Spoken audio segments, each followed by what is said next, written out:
So today's word for wisdom, Columbine. As a gardener, I had Columbine in my garden, one of my favorite gardening flowers. They come up early in the spring, make this stunning flower, and the leaves last a long time, for 2 or 3 months, even though the flower doesn't last that long.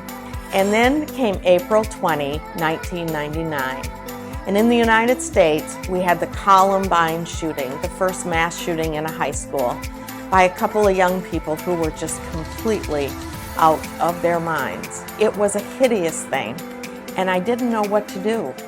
My Columbine were just coming up at that time, and I could hardly bear to look at the flower. Those gentle little shoots that go through the work of coming up through just barely frozen ground to make something beautiful. All I could think about with Columbine was death.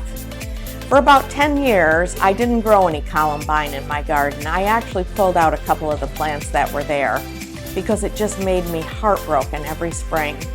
And I got to thinking about that and thought perhaps I need to change my own attitude about Columbine, that it needs to be the land of possibility.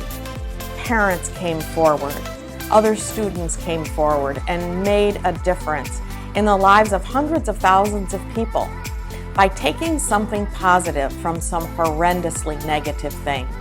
It's 20 years later, it's May of 2019. I have beautiful Columbine in my gardens. They're throwing seeds around the yard, and so now I have what I refer to as volunteer Columbine coming up in places that I never planted them. If you've had a hideous tragedy in your life, it is possible to make new ground and new life come from that. And I encourage you to be smarter than I was. Never pull out something beautiful because it has some heartache wrapped around it. Always work to see the beauty, but never ignore the heartache. The Columbine plant works hard to come up through gently frozen ground to make a beautiful flower.